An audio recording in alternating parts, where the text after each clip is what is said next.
Imagine your childhood being documented, judged, and compared in real time.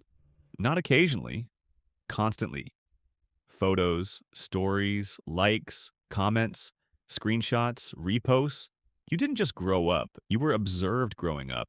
And that changes the brain. Gen Z is the first generation that doesn't remember life before the internet. Not dial up, not MySpace, not family computer in the living room. You grew up with a device in your hand, and that means your identity formed in public.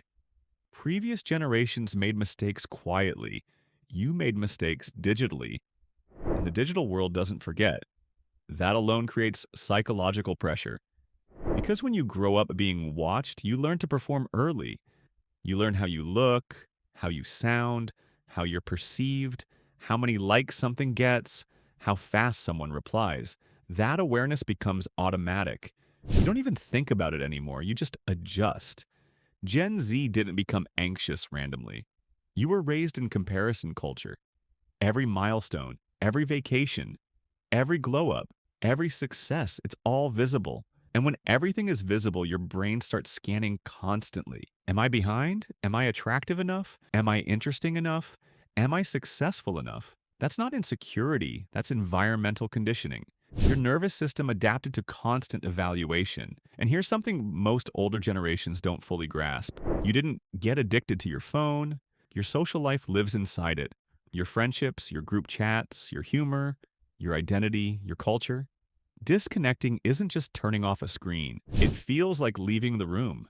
Trends change weekly. Memes evolve overnight. Language shifts constantly. You learn to adapt fast. That makes you socially intelligent. But constant adaptation is mentally exhausting. You developed high awareness. You can read micro expressions. You understand tone shifts. You sense when something feels off.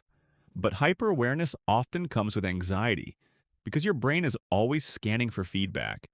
And feedback online is immediate. Post something, wait, refresh, check. That loop wires reward and rejection tightly together. You can feel validated in seconds. You can feel embarrassed in seconds. There's very little emotional buffering. And let's talk about pressure. You grew up watching climate crisis headlines, economic uncertainty, social movements, pandemics, political tension, all streamed directly into your pocket. Not filtered, not delayed, not summarized. Direct exposure. When stress enters early and frequently, the brain learns vigilance. Gen Z is often labeled sensitive. But sensitivity isn't weakness, it's responsiveness. You were exposed to more information earlier than any previous generation. That creates empathy, but it also creates overload. You also learned about mental health early. Therapy language, boundaries, trauma, attachment styles. You don't see emotions as flaws, you see them as data. That's powerful.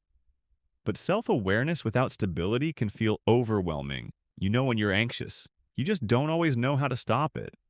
And here's the deeper psychological shift. Gen Z grew up with infinite options. Career paths, identity labels, lifestyle models, influencers, entrepreneurship, remote work. You were told you can be anything. But when possibilities multiply, so does pressure. Because choosing one path means eliminating thousands. Decision fatigue hits harder when options are endless. You're not indecisive, you're overloaded. And here's something important. Despite anxiety, despite uncertainty, despite pressure, Gen Z is resilient. You question systems. You challenge outdated norms. You value authenticity over image. You're less tolerant of toxic environments.